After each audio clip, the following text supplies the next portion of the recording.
Welcome to the deep dive. We're not just scratching the surface today, we're plunging into some key headlines, mainly focusing on India developments within the country and its global interactions. Exactly. We've got quite a mix: geopolitical flashpoints, sports news, tech shifts, even legal discussions. It gives you a real snapshot. Think of it as your fast track to getting, properly informed on some really significant recent And events. how they might connect, which is often where the real insights lie. Right. So let's jump straight into probably the most globally watched item, the renewed tensions between India and Pakistan. Triggered by that terrible attack in Palama, April 22nd. Yes, a tragic incident, 26 people killed, mostly tourists apparently. The Resistance Front, or TRF, claimed responsibility, And India immediately pointed the finger, saying TRF is essentially a front for Lashkar-e-Taiba or Lati. which of course Pakistan denies, but India's response was swift, very swift. It really was. Yeah. Suspending the Indus Waters Treaty, that's a huge move. Decades old, that treaty. Massive implications for water sharing, agriculture, diplomacy. Absolutely. Then there was the withdrawal of visas for Pakistani nationals, closing the Atari border crossing, Which is a key trade and, well, human link. and cutting down diplomatic staff in Islamabad.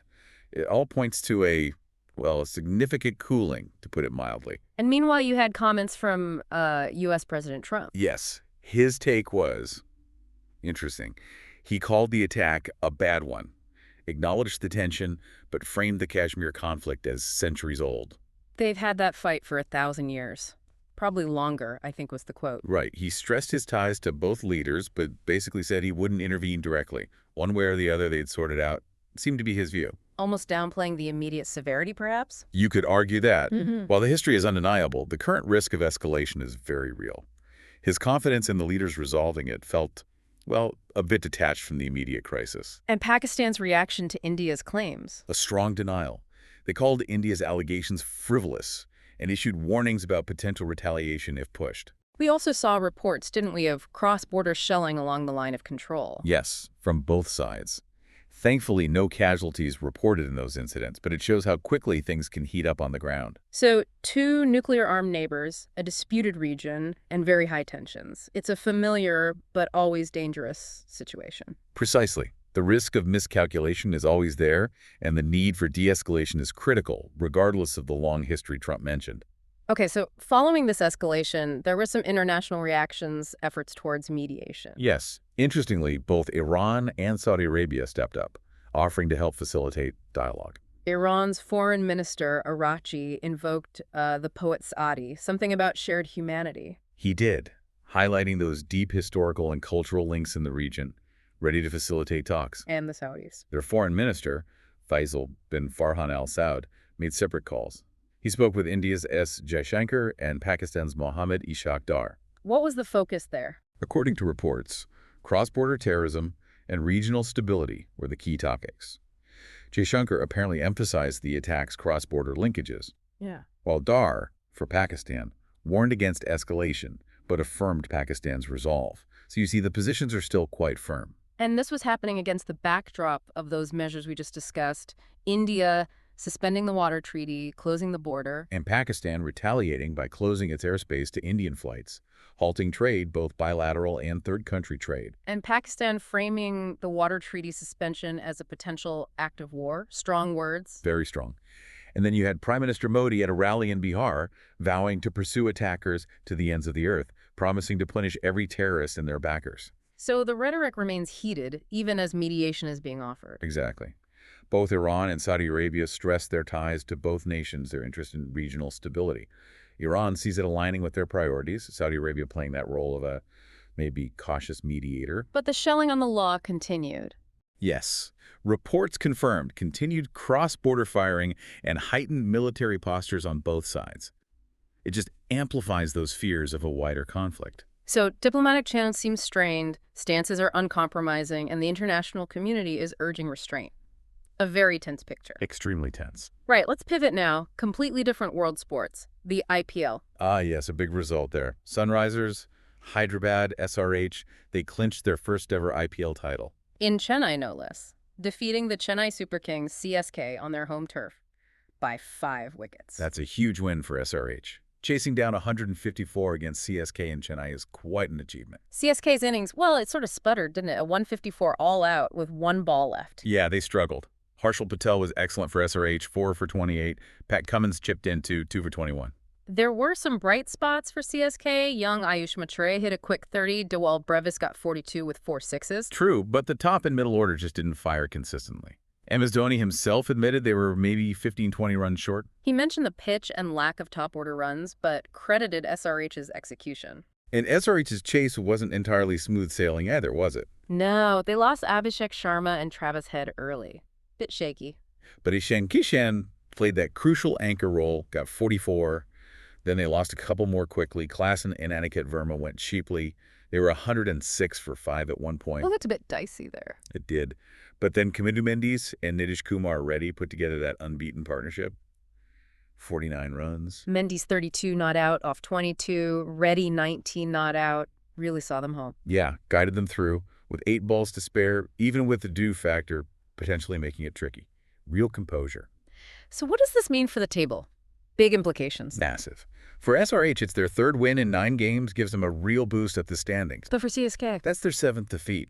Puts them in a really tough spot regarding playoff qualification. Almost out of contention, you'd think. It shows how competitive the IPL is, right? Yeah. Every match counts. Absolutely. Big morale booster for SRH, big setback for CSK. Okay, moving from the cricket pitch to the global economy and tech. Apple. They seem to be really ramping up iPhone production in India. Yes, this is a significant strategic shift. And it's driven by several factors, isn't it? Geopolitical tensions are definitely part of it. The whole U.S.-China trade dynamic, diversifying supply chains away from China. Exactly. Risk mitigation. And India is positioning itself as a major alternative, pushing its Make in India initiative. So Apple's goal is pretty ambitious, over 25% of iPhones produced in India by 2025. That's the target. And you've got key players involved. Tata Electronics is said to acquire a major plant, apparently. And existing partners like Foxconn and Wistron, which is now also Tata-owned. Right. They're all scaling up production. For the domestic Indian market, which is huge, but also for exports. What are the knock-on effects for U.S.-China trade? For India? Well, for the U.S., it helps reduce that heavy reliance on China for manufacture these key tech products. And for India? Yeah, huge potential benefits. Jobs, obviously. Significant foreign investment. A boost to exports. And it strengthens India's position in that global electronic supply chain. Are there challenges, though? It can't be completely smooth sailing. No, definitely not. There are still hurdles. Infrastructure gaps need addressing. Bureaucracy can be slow. Workforce development and upskilling are crucial, too. But overall, it signals a pretty major long-term shift for Apple. Absolutely. It's a strategic realignment. India is emerging as a really critical manufacturing base for iPhones. It's about resilience for Apple's supply chain. Okay, let's shift focus again, this time to domestic governance and social issues. The National Commission for Women, the NCW, has been quite critical of the West Bengal government. Yes, very strong criticism. They're alleging a breakdown of law and order, particularly concerning women's safety. This stems from those disturbing incidents reported in Sandeshkhali, right? Exactly. There were accusations against local Trinamool Congress, TMC, leaders and their supporters, allegations of serious crimes like sexual assault and land grabbing. And the NCW visited the area. They did. Their report is based on that visit, and it highlights what they describe as a climate of fear, where victims are allegedly too scared to report these crimes. The NCW chairperson, Rekha Sharma, expressed deep concern. She did. She spoke about the state's perceived failure to protect women, saying they were living in constant terror. What did the NCW recommend?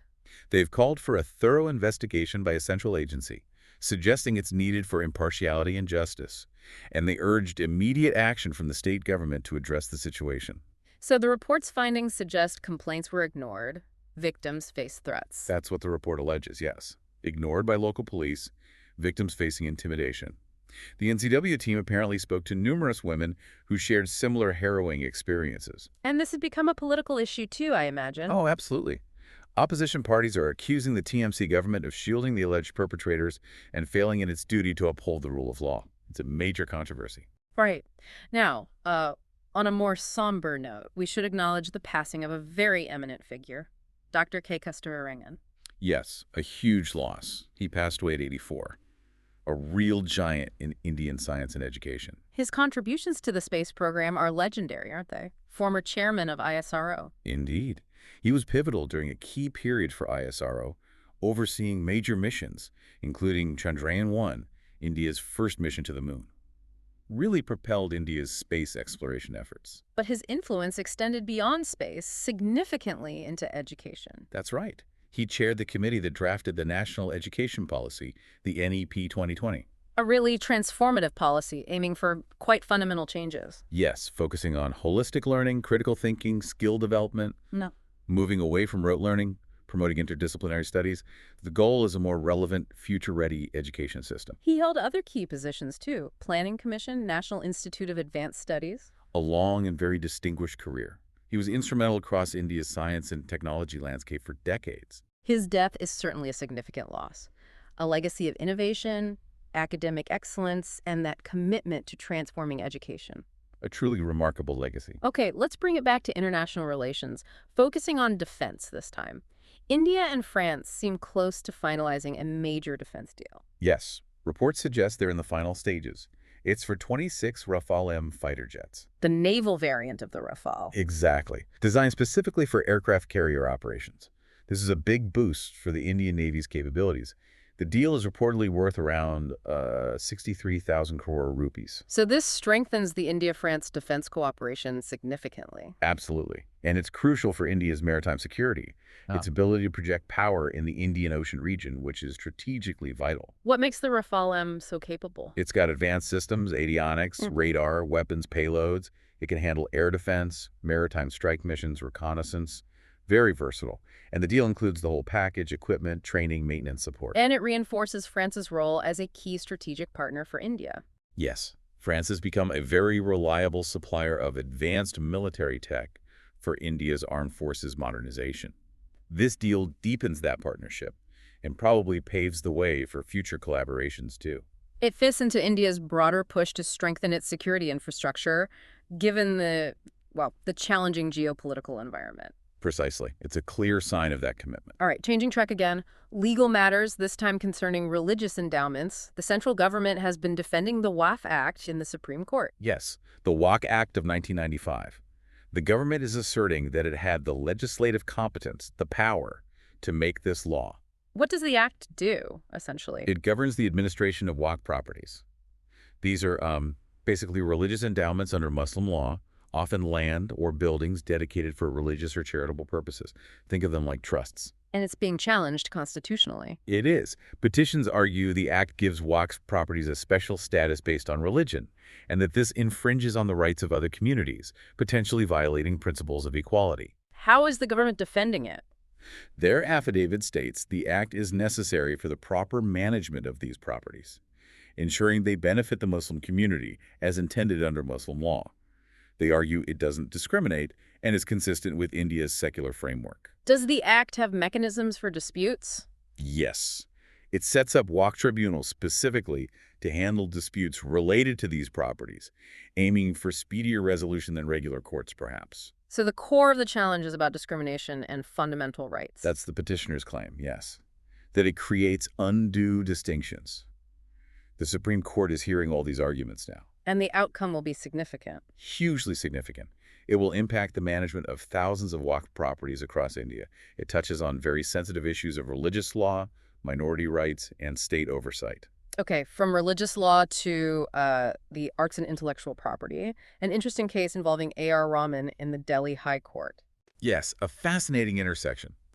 The court is looking at a claim that one of Rahman's songs is strikingly similar to a traditional composition by the Degar brothers. The renowned Dhrupad exponents. Exactly. The Degar family filed a petition alleging copyright infringement.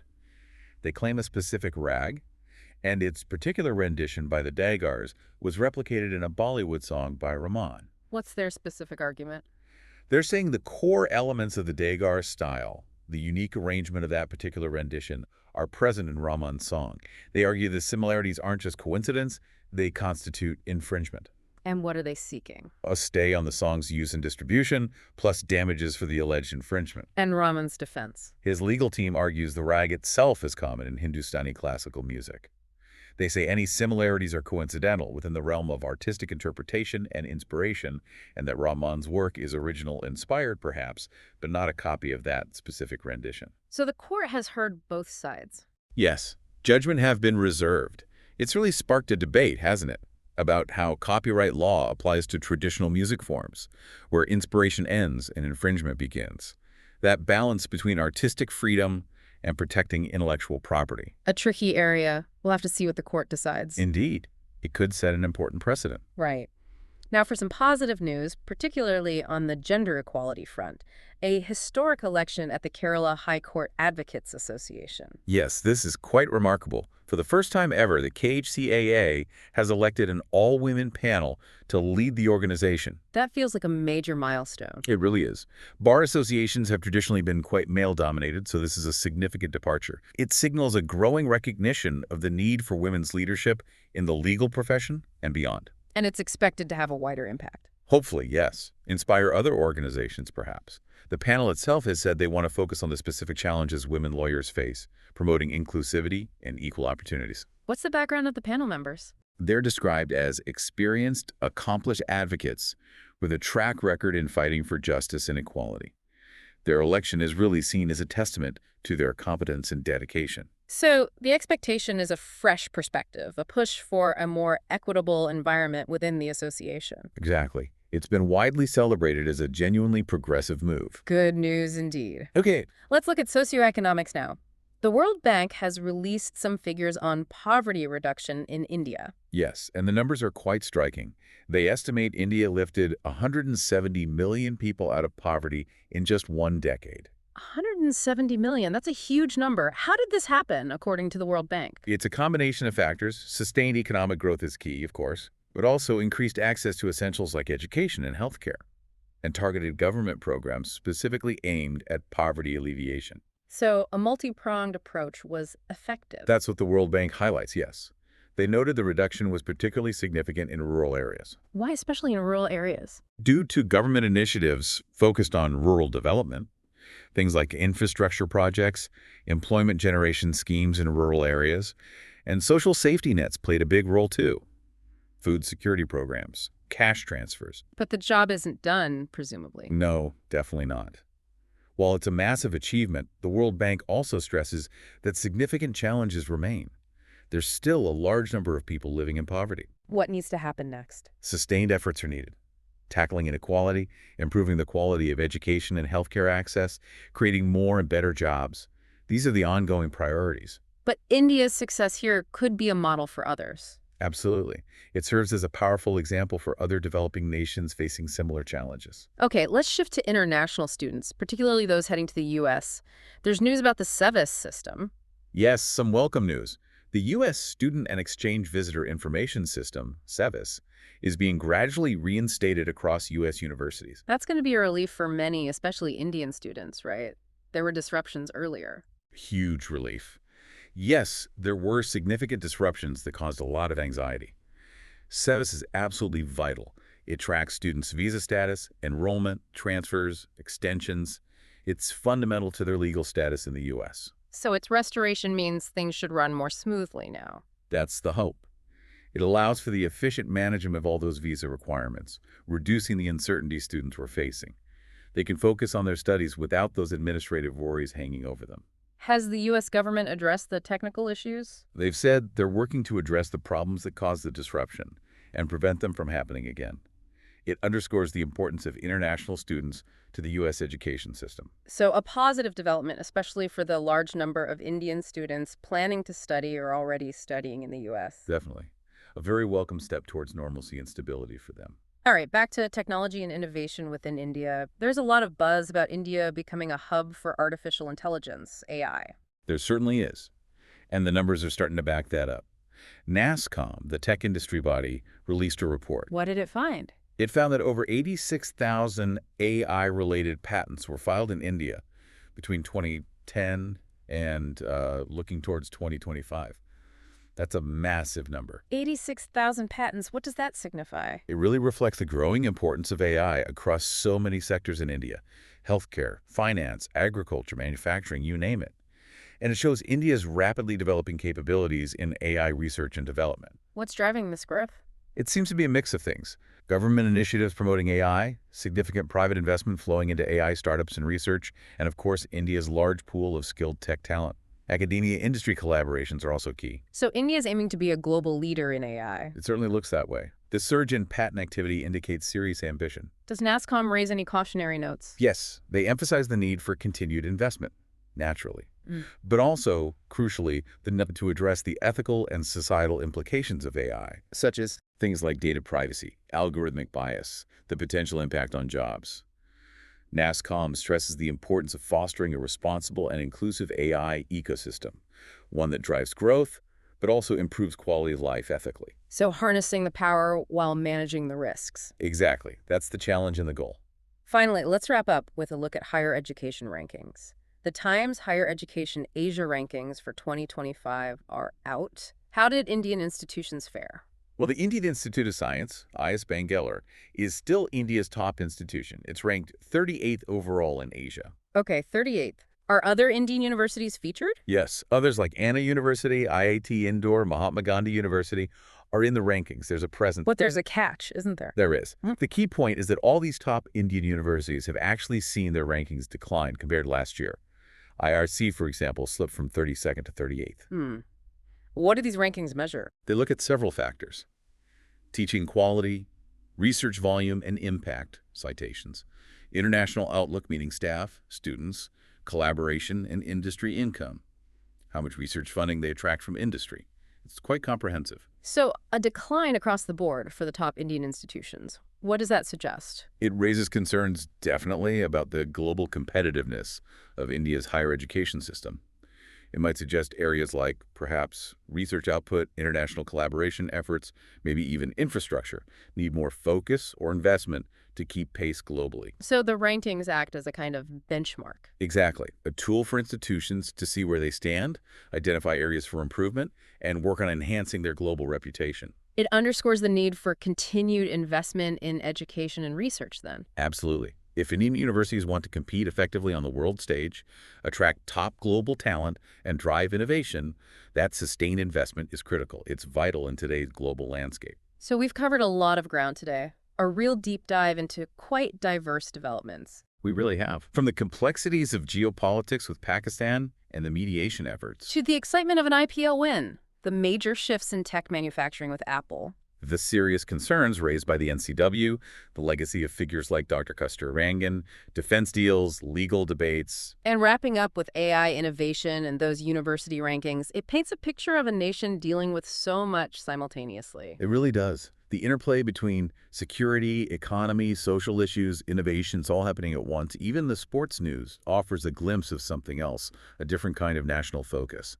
Thinking about that surge in AI innovation alongside the dip in university rankings, it raises a question, doesn't it? How can India ensure its education system effectively supports and sustains its ambitions to be a global AI leader, nurturing the talent needed while also addressing those ethical concerns we touched upon? That's a crucial question.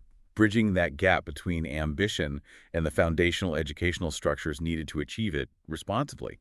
Something to definitely ponder. Indeed. Lots to think about. Thank you for joining us for this deep dive today.